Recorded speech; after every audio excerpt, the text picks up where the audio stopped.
and a very warm welcome to this edition of Talking Europe. It is the EU's second biggest economy and one of the Union's two main military mights, but it is questioning its membership of the group. Just over a week to go to the UK's referendum, a decision that will affect 500 million people. Well, today we're going to take a quick look at what's at stake for some of the other member states in the Union.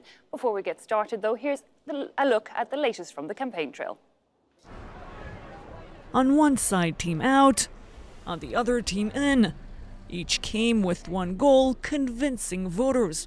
2 weeks ahead of the referendum over the UK's EU membership, polls are tight. The debaters fought over every issue, hoping to make the difference. Former London Mayor Boris Johnson said Europe's economy is dragging Britain down. It is the zone of worst growth anywhere in the world apart from Antarctica. It is abominable that you have 51% youth unemployment in Greece. We're paying huge sums of money into it, which are set to grow. The Out campaign says the EU costs the UK £350 million per week. Scottish First Minister Nicola Sturgeon says that claim is a lie. It's an absolute whopper. The Statistics Authority says so, the House of Commons Select Committee says so, everybody knows so. The confrontation was just as intense over immigration. Priorities at the very least. And I may point out, I'm the descendant of Turks and very proud of it too. But there's got to be democratic consent for the scale of the flows that we're seeing. Sturgeon said leaving the EU won't stop the migrant flow. I don't fancy, to be perfectly honest, the prospect of a future of perhaps a Prime Minister Boris Johnson with complete freedom to rip up workers' rights, to bin environmental protections, to keep blaming foreigners for all the ills of the world. I think that's a pretty horrifying prospect. A blow against Johnson, who the in camp accuses of campaigning, not to save the UK, as he says, but for his own interests, replacing David Cameron as Prime Minister. Well, polls are really putting both sides incredibly close. So what happens to the EU if the Leave side wins? Could a UK departure make the rest of the bloc perhaps closer? Might it lead to a new type of EU? Or would it be left both economically and politically poorer? Would a Brexit be the beginning of the end of the European project? Well, to help us look at that, we have in studio from Germany, MEP with the Socialists and Democrats, Mr. Joe Leinen. Beside you, we have from Ireland, Marian Harkin. You're an independent politician sitting with the ALDE here in the European Parliament. And at the other side of the table, from the European People's Party and from Poland, Mr. Saryusz-Wolski. Now, let me start with this big question. We're looking at the possibility of the UK pulling out from the EU. If it does, let me start with you, Mr. Leinen. If it does, is there a plan B here at the European Union? Might we see renegotiations trying to keep the UK in? No, instead of having 505 million people in the EU, we would have 440 million. So the EU would still be a big bloc. It will survive. It will, I hope, make more efforts to unite. So I think the losing part is Great Britain, not so much the EU. Ms. Harkin, do you agree? Ireland in particular, the one country with, a direct land border with the UK, would you like to see the EU react, or is this really last chance? Well, I certainly would not like to see the UK leave, but I agree with Joe in the sense that, life goes on. The world doesn't fall apart. But a significant chunk of it would be gone from the EU. I mean, purely from an Irish perspective, because, it's much broader than that, but just from an Irish perspective, our trade every week with the UK is about €1.2 billion. Best estimates say that would decrease by about 20%. The UK is our biggest export market, the UK and the US. And believe it or not, even though we're only a small country, we're their fifth largest export market. So we are quite important to the UK as well. I think some time back, somebody was describing the two economies and they said they were a bit like two drunks holding one another up. So we are important to one another from the economic perspective. And now there's a question I'd like to get into, Mr. Saryusz-Wolski. What do you think? Because like that, we kind of say it'll be out of the EU, but a lot of countries have these needs with the UK, and it goes both ways. The UK needs the markets to go there, but we need the UK markets as well. Will there be bilateral trade agreements, do you think? There will be some follow-up, but it will not be a simple continuation. They will have to negotiate everything from the scratch. But from my point of view, a Central East European point of view, the much more important thing are geopolitical consequences. Europe will be weaker, also economically poorer. Purely egoistically, from Polish point of view, we'll recuperate some 500,000 highly qualified labor, so it makes us happy to see them back. But Europe will lose something which Great Britain was for ages giving to it, being a chaperone to the intra-continental quarrels. So there will be less of a balance, including when you look back into the history, UK was playing this balancing act. Notably between France and Germany, and Mr. others. Leinen. But, So Poland will have to replace. yeah, of course, the official voice in Germany is that we would like to have Britain in the EU for many reasons that Saryusz-Wolski was explaining. On the other hand, if you look, they never wanted really to be with us.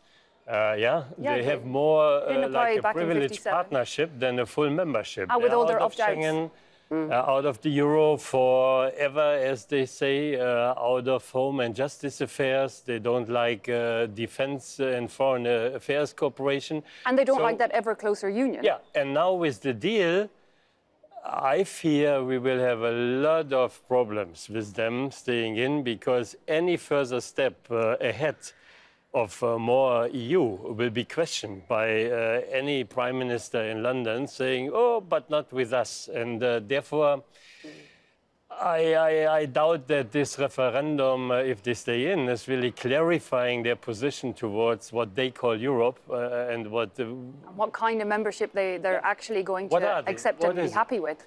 Ms. Harkin, do you agree with that? Do you think, in a sense, it's nearly better to have people who really want in to push forward and make decisions and work towards perhaps that ever closer union? I think at one level, the British have always been semi-detached. I think at, a significant level, they've been semi-detached. But on the other hand, they also recognise the value of being part of the largest economy in the world. But it's not just about that. And I would love if the debate could maybe look at some of the bigger issues, the values of the European Union, the fact that even though we get lots of stuff wrong here, even with that, we still lead on things like climate change, like decent work, like health and safety at work, like data protection, all of those issues and many more, food safety, traceability, regulation as far as chemicals are concerned. Europe leads on all of that, and it's a better world for it. Yeah, but then again, we can argue at 27, if a stronger 27 might push forward. One wonders also what are we talking about when we say they leave? Will they stay in the single market, perhaps? And that will see them keep a lot of the EU rules. So can you envisage that, Mr. Well, they would move to the category of the countries like Norway and Switzerland, European Economic Area, having privileged trade relationship, but nothing else. Probably they would have to pay into the cash of the Union as much as Norway and Switzerland does, which means the same, without having any influence on the decision-making process. I think it's too late to convince them, and especially using the arguments, pan-European arguments. I think that we should be rather provocative, saying, you want to harm yourself? You never did over centuries. Why now? Because there is that, one wonders how, as a whole, the EU will react. Will it be very severe? We're reading some things that there are plans in the back rooms going on to show that if the UK leaves, to give a warning to all the others that don't leave, we're going to make your life really difficult. No. Mr. Leinen? I don't think they will get a privilege by leaving all the other partners. That would be a very bad signal. That you can easily leave the EU and then you get all the privileges that you would have being a member of the EU. That cannot be, and I'm sure that they have to pay a price. I'm not sure I agree about it being too late. I understand what you say, but Ireland has had a referendum on every single treaty. Sometimes twice, huh? Yes, sometimes twice, even though there won't be two in the UK. But Ireland has. And, different arguments sway people. But sometimes, the bigger picture can catch them too. And then sometimes it's the details. So I think this may come down to a very few votes at the end of the day. It does So look if I like can it's on a knife persuade edge. even 10 of them with this, Maybe I'm prepared some to of do the it. Irish, indeed, because the Irish living in the UK do get to vote, about 500,000 people. But let's look at that borderline between Yes. your constituency, between Ireland, the Republic of Ireland, and the UK. A lot of people now focusing on that, saying, well, hang on, what happens to that border if Yeah. the UK pulls out? What happens to the peace agreement in the north? Do you think they're all up for question? Well, hopefully not the peace agreement. I hope that's set in stone, as it were. But like anything, it's ongoing. But yes, there are significant questions about the border. Like, we had a privileged position with the UK before we ever joined the EU, common travel area, etc., all of that. Well, nobody really knows how that's going to pan out. But I could live continue. quite close to the border with Northern Ireland. But you assume that after leaving, UK will stay united. No, UK will disintegrate. So perhaps a better solution is for England to quit UK and UK to stay in the EU. So there could be more referendums Now to we're come. being provocative. Mr. Leinen. On the bigger picture, Scotland for sure. And what it may is- provoke a chain effect, a domino effect in Europe with Catalonia and other regions who want to have their... Independence. It may have a... Oh, what has the much UK further gotten going themselves in for? Well, let's effects wait in for June Europe. 23rd for the minute. I think what they completely underestimate, the Brexiters, is that they argue, of course, the Europeans want still that we buy their cars, that we buy their machines, fine. But Britain is strong on services. And being no more member of the EU means can that move. they are no more deciding on our rules, how the service sector is shaped. So they have to bite the rules, they have to buy them without influencing them. Could you see, though, because, you know, as we were mentioning the UK opt-outs, could we see, if the UK is gone, the EU getting closer and moving forward, you know, even on the Eurozone countries could perhaps form a stronger bloc and move forward together? Perhaps Poland mightn't be over-enamoured with that idea. But in a way, do you think Europe has gotten too big? That's why it doesn't work. Now, we have different circles. The one circle is, of course, the Eurozone, where we know from the financial crisis that the next step has to come. Yeah, we need... Besides the monetary union to a 19. sort of economic and even financial union, that's a must after 7 years of turmoil. And that will happen, I think, whether Britain stays in or goes out. You'll have those Eurozone countries come together. How do you feel about that, Mr. Saryusz-Wolski? I don't think EU has become too big. It is still too small. It is not yet complete. There are East Europeans knocking at our door. British were always on our side on that. And without Britain, Europe will be even less complete as a civilization, facing globalization and all the challenges around us. Yeah, because there is that element of the balance of even the British mentality towards free trade and things like that. Yeah, and it's really important. I mean, I see it in the Parliament, I suppose because we share a common language, it's our first language, English, that, you know, the British MEPs, I mean, they're all different, but at the same time, they have often a different perspective to maybe Germany or France or Poland. And I think that's really important. You spoke about the balance, that we manage that. And I think if Britain goes, we lose that, and that will be to the detriment of the EU. But I mean, you spoke about the challenges we face. I mean, look, for example, at the issue of migrants and what's happening in the Mediterranean at the moment.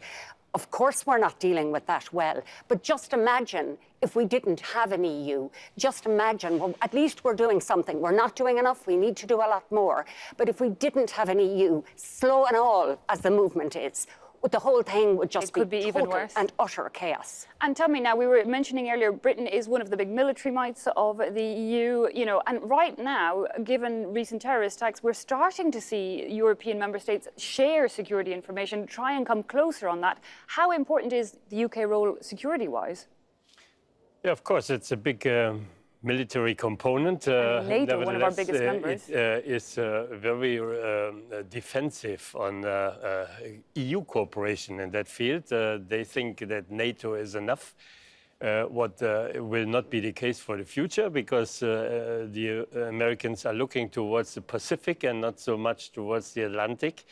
And So you'd like to see this idea of a EU army come perhaps into place, something the UK is completely Army vetoing. is, of course, something very Down the far road. away, but if you see that we have 28 research efforts, construction efforts, that we waste a lot of money having 28 different armies, so to say, we could really do better and save a lot of money. Mr. Zarzwolski, what do you British think? say we will not leave. We would leave EU, but not NATO. Leaving EU would weaken NATO. UK not being member of EU in NATO would make It's NATO's NATO problem. much weaker. And the EU, Because if we move they towards our compete each own other, European soft and defence, hard power, and that also would limit something which is dear to the hearts of Brits. but would you be in Euro-Atlantic favour? dimension and NATO itself would be weaker without them in EU, because less complete. And how about on the EU level, if we move forward towards our own eventual European army, how would Poland feel about that? I think Ireland might have issues with it. I think that it's too much to speak today about European army. I would favor rather strong NATO component, and there our UK friends are a perfect partner for that. Yeah, well, I think if we look at the global picture and if people just sit in their sitting rooms today and think outside their own homes, and I mean, who will be happy if Britain leaves? Who will be sitting quietly somewhere applauding? Happy will be Mr. Putin. Vladimir Putin will be the happiest man on the planet because what he will see is a divided Europe. But not just Mr. Putin. Some of the other big, countries, let's say, who trade with the EU and Britain, they will see, a fractured EU, easier to get their own way. Very briefly, Yes. talking, that is a problem because we've already seen a fractured EU. Mr. Lynham brought it up briefly. You're seeing this rise of nationalism across European countries, these parties. And clearly, I mean, if we have the UK deciding to leave, that's part of the problem. It's Maybe the shock of Britain leaving could reinforce all the good pro-European forces to do more effort. That remains to be seen for now. Of course, we're going to have to just wait for that vote on June 23rd. Thanks to all of our guests for having given us your insight to how you things might play out after that. Thanks also to you at home for having watched. That brings us to the end of this half of Talking Europe. See you after the news.